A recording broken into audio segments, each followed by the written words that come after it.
नमस्कार, मैं डॉक्टर मुसर्रत जहाँ एक बार फिर से आपका केवी स्टूडियो में स्वागत है।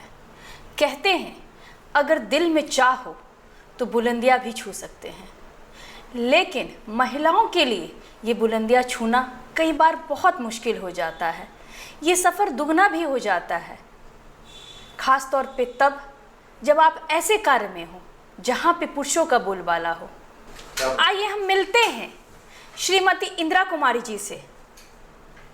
2011 में वो जिला परिषद अध्यक्ष बनी और 2020 में उन्होंने क्या सोचा है जानते हैं उनसे। नमस्कार इंदिरा जी, आपका हमारे स्टूडियो में बहुत बहुत स्वागत। धन्यवाद। महिलाओं की जब बात आती है, बराबरी की हक की लड़ाई होती है कि हाँ महिलाओं को बराबरी की हक मिली है, मगर ऐसा नहीं है।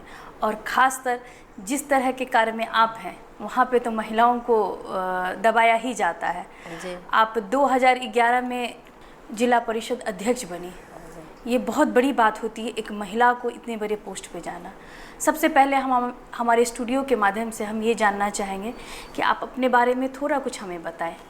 सबसे पहले मैं आपको धन्यवाद देती हूँ स्टूडियो में बुलाने के लिए, और उसके बाद मैं अपने बारे में बताना चाहती हूँ कि मेरा नाम इंदिरा देवी और मेरा मैके हुआ दुन्ही, ससुराल हुआ मटिहानी, और मैं 1986 में मैट्रिक पास की कुम्हारसों स्कूल से, और 1988 में इंटर की श्री कृष्ण सिंह महाविद्यालय गढ़पुरा से जी। मेरे पिताजी कोऑपरेटिव कॉलेज के बड़ा बाबू थे, और जब मैं इंटर पास की मुझे बहुत शौक़ था मैट्रिक पास करने के बाद जब मैं दूर कहीं जाके पढूं, लेकिन वैसी माली स्थिति नहीं थी मेरे पिताजी का, क्योंकि उस समय जिस समय वो नौकरी कर रहे थे उस समय उनका वेतन उतना नहीं था। इसके चलते मैं प्राइवेट कॉलेज से इंटर की गढ़पुरा। उसके बाद मैं अपने घर परिवार बाल बच्चे में उलझ गए।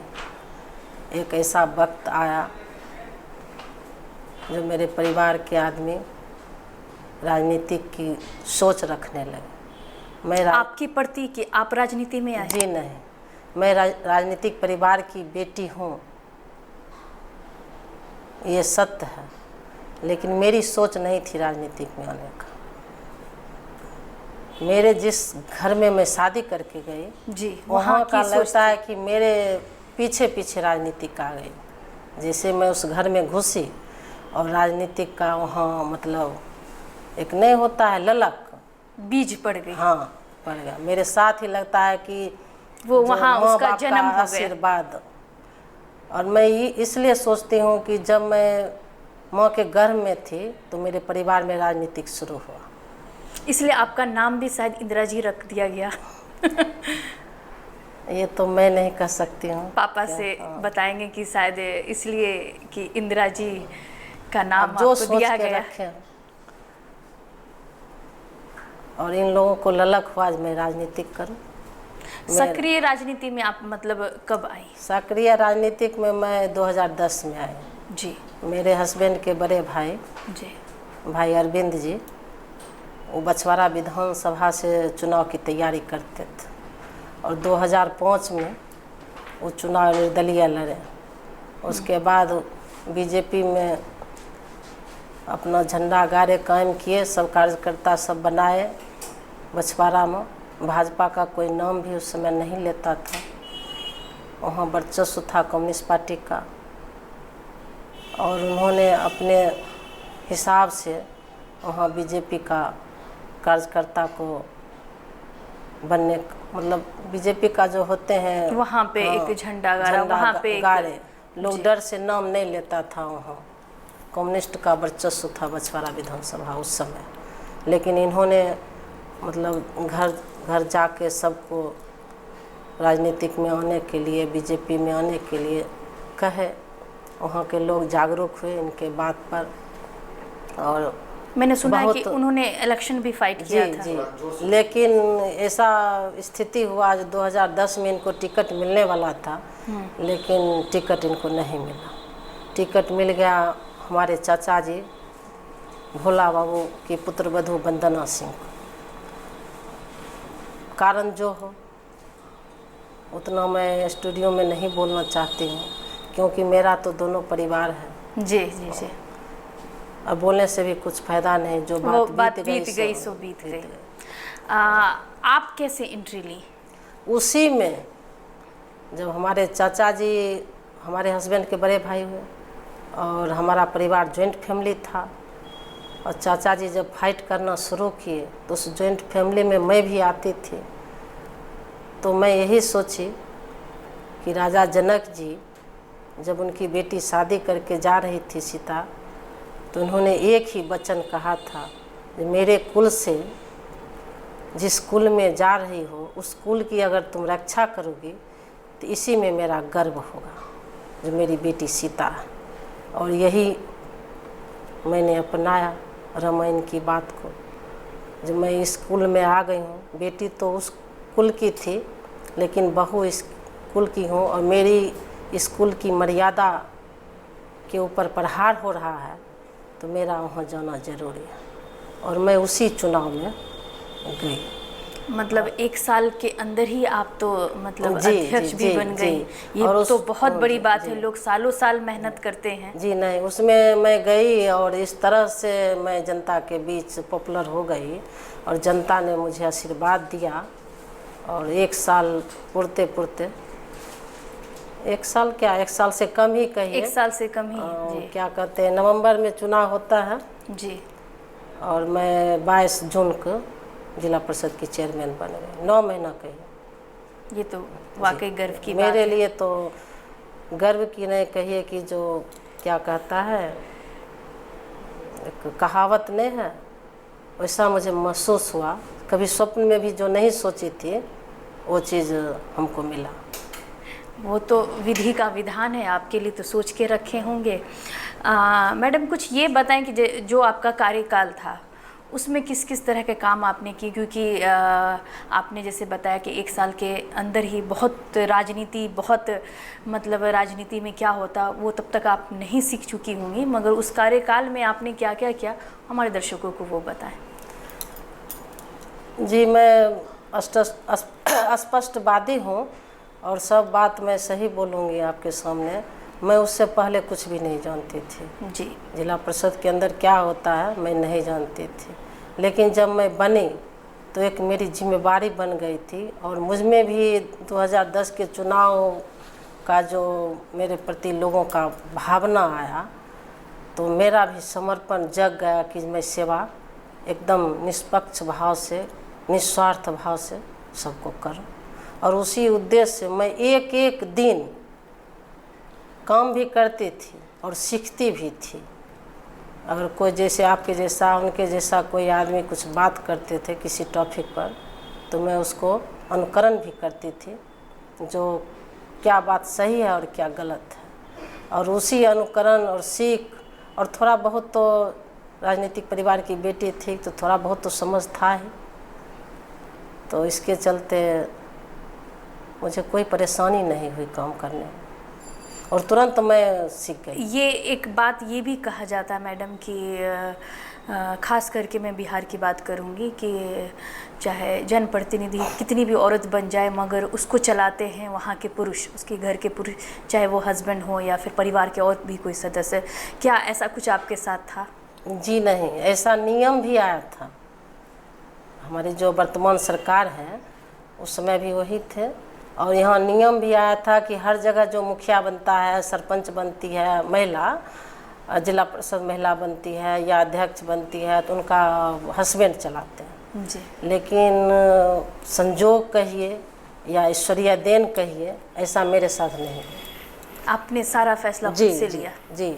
जिस तरह हमने भी आपके बारे में सुना है कि आप मतलब बहुत ही स्पष्टवादी हैं और अपना फैसला लेती हैं, अपना स्टैंड लेती हैं, तो कुछ ऐसा कभी भी ऐसा कोई घटना हुआ जहाँ पे आप परिवार से और मतलब अपने काम के बीच में फंस गई हों? मतलब ये भी बोला जाए कि एक होता है ना कि हाँ भाई आप दुविधा में फंस गई हों कि मैं किसका बात मानूं, ऐसा कुछ कभी हुआ आपके साथ? नहीं, काम की बात जहाँ हुए तहाँ मेरे साथ कोई हस्तक्षेप नहीं हुआ, और जो मैं काम भी करती थी जेन्युइन काम करती थी। ऐसा काम मैंने कभी नहीं किया जो कोई गलत काम हो और उसको मैंने अपना परिवार के विरुद्ध जाके बढ़ावा दिया, ऐसा काम मैंने कभी नहीं किया। ऐसा मेरा एक ही सोच था, जो सही व्यक्ति होगा उसका मैं काम करूँ। गलत कोई व्यक्ति आके हमसे करवाने की कोशिश करेगा तो मैं उसका काम नहीं। किसी कार्य का जिक्र करें जिसको आपको करके बहुत खुशी मिली हो।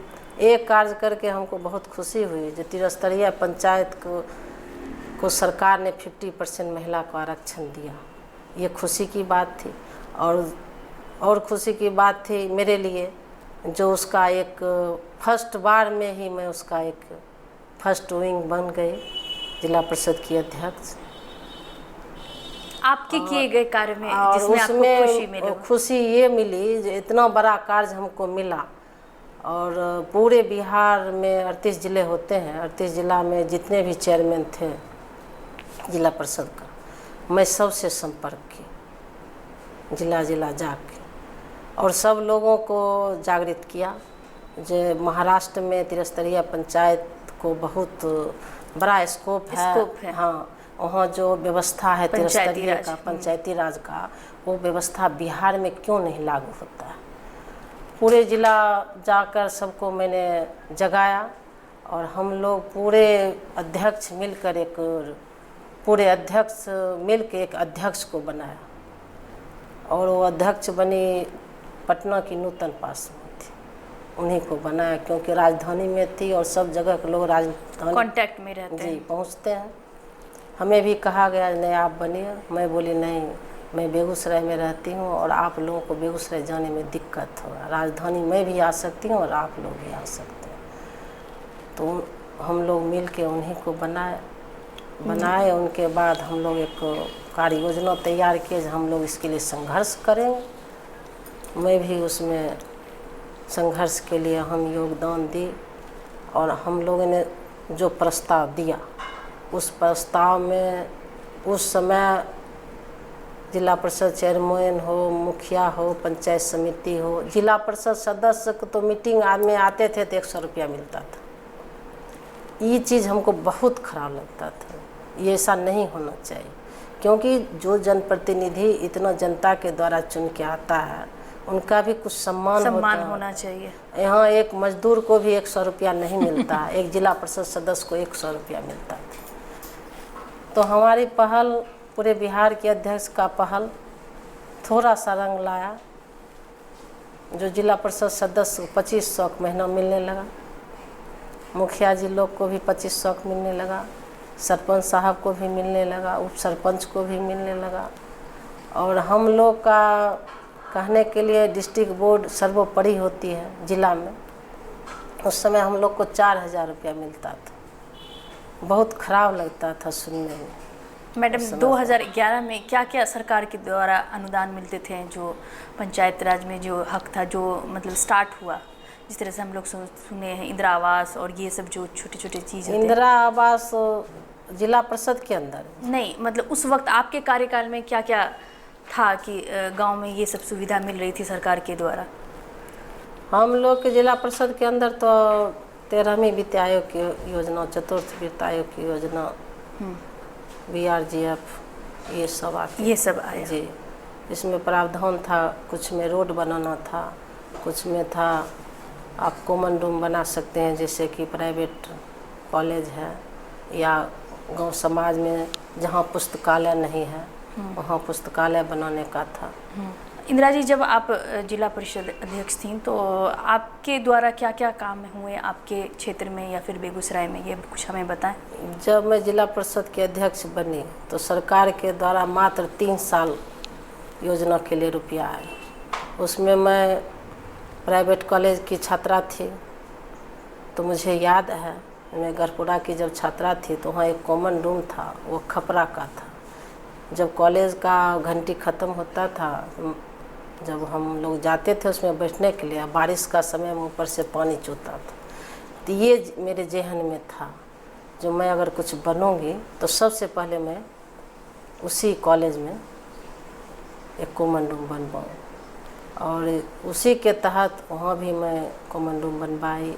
और ऐसे बहुत बेगूसराय ज़िला में प्राइवेट कॉलेज थे, जैसे मंझौल में एक बरौनी में थे, एक चमथा में, ऐसा मैं जगह खोज कर मैं सबसे पहले कॉमन रूम बनवाए और उसके बाद रोड का भी काम BRGF से किया और आंगनबाड़ी केंद्र बनवाए। और बेगूसराय ज़िला प्रॉपर में एक जिला परिषद का मार्केट, बहुत बड़ा मार्केट, ये कहाँ पे है?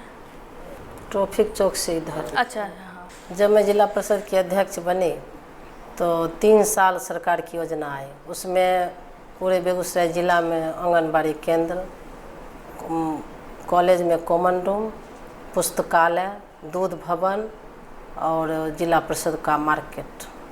ये जिला परिषद का मार्केट बेगूसराय में जी, जो है, बेगूसराय, ये आपके ही कार्यकाल में बना जी। है? और एक श्री बाबू का हम अपने स्तर से एक उनकी मूर्ति का स्थापना करवाए। आपने बोला आंगनवाड़ी, तो आंगनवाड़ी में मतलब कैसे आपका योगदान था, वो आप थोड़ा विस्तृत वो बताएंगे? सरकार के तरफ से ही आया था गाइडलाइन, जी। जो आंगनबाड़ी केंद्र अगर वार्ड में, जिस वार्ड में नहीं है उस बार वार्ड में बनाना है। कितने आंगनवाड़ी केंद्र आपने बनाए, कुछ हमें बताएंगी? वो तो अभी याद नहीं है लगभग अंदाजन। लेकिन हमको लगता है कि 13वीं की राशि जो बाद में आई थी जी। 1 साल के लिए, जी। 2 साल के बाद, उसमें यही प्रावधान था कि जितना राशि है हर जगह बहुत आंगनबाड़ी केंद्र बन भी सकता था, लेकिन ज़मीन नहीं मिलने के कारण, क्योंकि हर वार्ड में आंगनबाड़ी केंद्र है और ज़मीन महंगा है और सरकार का जो गाइडलाइन है सिर्फ मकान बनाने का है, ज़मीन खरीदने का तो है नहीं। 2020 में विधानसभा इलेक्शन हो रहा है, क्या बछवाड़ा की आवाम आपको जनप्रतिनिधि के रूप में देखेंगी? जहाँ तक मैं अपने आप को समझती हूँ, मैं 5 साल चेयरमैन रहते हुए किसी का दिल नहीं दुखाया। जो भी आए हमारे साथ किसी भी काम से, मैं सबकी सेवा सही ढंग से की, आदर और सम्मान के साथ। और हमें विश्वास है कि बछवाड़ा की धरती, जिस तरह बेगूसराय में मेरा एक पहचान बना, उस तरह बछवाड़ा की धरती के जितने भी मतदाता हैं, नागरिक हैं, अभिभावक हैं, ज़रूर हमको सेवा करने का मौका दें। किस पार्टी से आप आएंगी, इसके बारे में कुछ हमें बता सकती हैं? अभी तो मैं लोजपा में हूँ। एनडीए गठबंधन? जी, एनडीए गठबंधन में। और अभी तो आला कमान का निर्णय कुछ हुआ नहीं है। इच्छा आपकी आ गई है? जी। और इच्छा उम्मीद करते हैं कि आपको टिकट मिले, ये तो पार्टी की बात है। जी, आला कमान पर निर्भर करता है। वो हमारे कार्यकाल को देखेंगे, हमारे बारे में जानेंगे, सर्वे करवाएंगे, उससे जो निचोड़ आएगा वो निर्णय लेंगे। बात आती है जब महिलाओं की, और महिला जब इतना लंबा सफ़र तय करती हैं तो बहुत सारे मतलब प्रतिरोधक आते हैं सामने में, और महिला बहुत बेहतर भी जानती जब कि उस प्रतिरोधक का किस तरह से उसको हल किया जाए। तो आपको कभी ऐसा लगा कि हाँ, ये मेरे रास्ते का कांटा है, ये मेरे रास्ते का पत्थर है, ये मुझे पीछे कर रहा है, ऐसा कभी आपको फील हुआ? जी नहीं। फैमिली से आपको पूरा सपोर्ट मिला? जी, फैमिली से हमको पूरा सपोर्ट मिलता है। बच्चे आपके, मतलब क्योंकि एक वर्किंग वुमेन नहीं कहा जाएगा इनको तो मतलब वर्किंग वुमेन का ड्यूटी 8 घंटे का होता है, मगर जिस कार्यकाल में आप हैं उसमें तो अगर 24 घंटा बोला जाए तो 24 घंटा के लिए आप बिज़ी रहती हैं, तो बच्चे को कितना टाइम दे पाती थी? मेरा बच्चा बड़ा हो गया 11 में, उस समय थोड़ा छोटा था, लेकिन वो लोग को कोई फील नहीं होता था कि मम्मी कितना देर कहाँ रहती है, हमको टाइम नहीं देती है, उतना मैच्योर हो चुका था।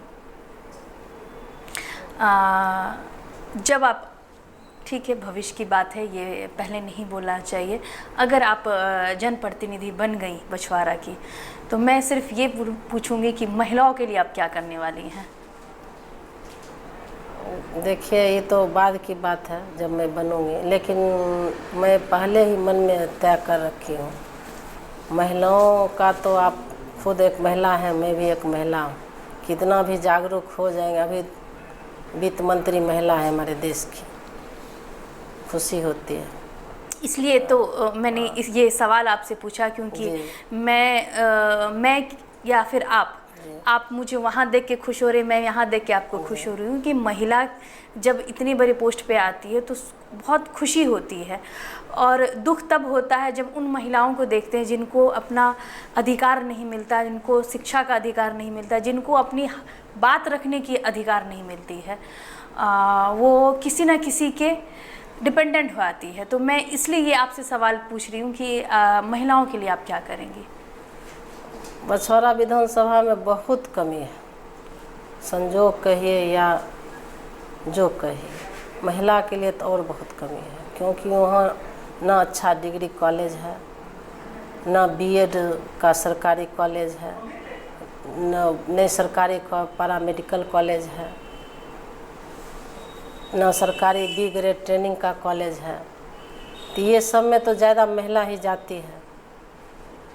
तो मैं यही सोचती हूँ कि अगर मैं आई, हमें मौका वहाँ की जनता दी, तो मेरी प्राथमिकता रहेगी। और इसके साथ एक और प्राथमिकता रहेगी कि वहाँ की जो व्यवस्था है, कुछ दिन में वहाँ भी 4 लेन बनने जा रहा है, अभी 2 लेन है, और वहाँ एक्सीडेंट बहुत होता है, वहाँ हॉस्पिटल बड़ा नहीं है। वहाँ के लोग जब एक्सीडेंट होता है तो उसको या तो उधर दलसिंहसराय समस्तीपुर जाना पड़ता है या बेगूसराय, बीच में ही लोग दम तोड़ देते हैं। एक बड़ा हॉस्पिटल की वहाँ बहुत जरूरी है, जो आज तक नहीं हो सका। जी, ये तो आम जनमानस की व्यवस्था वहाँ पे है कि इस तरह का। ये तो बहुत बड़ी बात आपने बताया, क्योंकि ये हम आए दिन सुनते हैं अखबारों में कि वहाँ पे एक्सीडेंट बहुत ज़्यादा होती है। व्यवस्था वहाँ ज़्यादा होनी चाहिए बृहत पैमाना पर, लेकिन वहाँ नहीं है। और वहाँ हमको लगता है कि जो महीना में 10-20 को ज़रूर एक्सीडेंट होता है। कुछ दिन पहले आपकी एक तस्वीर देखी थी बाढ़ पीड़ित एरिया में, तो आपके एरिया में क्या बाढ़ का भी वहाँ पे क्षेत्र है, वहाँ पे बाढ़ आता है? जी जी, वो तो साल में कभी गंगा और कभी नदी वाला आती है। उसका क्या निदान हो सकता है बाढ़ के लिए, कुछ बताएं हमें। बाढ़ में निदान वहाँ का जो दृश्य में देखी, उसमें एक ही है जो वहाँ बाढ़ बराबर नहीं आती है, नदी वाला। वो कभी कभार अंतराल पे 2 साल 4 साल करके आती है। तो वहाँ बहुत ऐसे बांध हैं जो प्राइवेट बांध, जिम्मेदारी बांध जिसको कहते हैं, जिनका ज़मीन है, वो लोग अपना मिलजुल के बांध बना चुके हैं। और उस बांध का रख रखाव सही ढंग से नहीं हो पाता है, क्योंकि ज़्यादा दिन का बांध है, उसमें चूहा का सुराग हो या जो जानवर का थोड़ा बहुत सुराग हो जाता है, उसे जब बाढ़ आती है तो भयावह स्थिति हो जाती है, पानी रिसने लगता है। तो उसमें थोड़ा बहुत सरकार की पहल होती है उस समय तत्काल। लेकिन मेरे हिसाब से अगर उस नदी को पहले से उराही हो जाता और वही मिट्टी काट कर उसी बांध को और बेहतर ढंग से तैयार किया जाता, तो इस तरह भयावह स्थिति बाढ़ की वहाँ नहीं होती। ये सब रख रखाव वहाँ नहीं हो पाता, सिर्फ बाढ़ के समय में होता है। ये तो आपने सही बोला कि बाढ़ नहीं आती है, मगर बाढ़ जब आती है तो मतलब आम जनमानस बिल्कुल भी लाचार हो जाते हैं। और जो जिम्मेदारी बांध है, अब तो जनता जिम्मेदारी बांध दी है, बहुत दिनों से है। तो सरकार को मैं इस स्टूडियो के माध्यम से कहना चाहती हूँ, सरकार तो आपकी गठबंधन हाँ, तो की हमारी गठबंधन की सरकार है, तो कहना तो सबको फर्ज है जी, क्योंकि याद दिलाना तो सबको गार्जियन है, वहाँ तक ये बात नहीं पहुँच पाई आज तक। तो मैं यही कहना चाहूँगी कि आगे अगर हमारी सरकार आती है तो सबसे पहले वहाँ का जो व्यवस्था है, जिम्मेदारी बांध का सरकार अपने कब्जे में ले लें बांध, और उसका रख रखाव अपने स्तर से करवाए, तो ये स्थिति नहीं होगी। तो हम ये उम्मीद करेंगे कि आप अगर जनप्रतिनिधि बनी तो सबसे पहले तो बांध पे ही काम होना चाहिए, उसके बाद मैं तो सरकार के सामने इस प्रस्ताव को जरूर रखूँगी। इंदिरा जी, अगर आपका सफ़र देखा जाए तो काफ़ी लंबा सफ़र है और बहुत ही सफल सफ़र है। क्या उम्मीद कर सकते हैं आपकी पार्टी के आपको टिकट मिले बछवाड़ा सीट से? देखिए, उम्मीद पर दुनिया कायम है और उम्मीद के सहारे ही लोग जीवन यापन करता है, कोई भी कार्य करता है।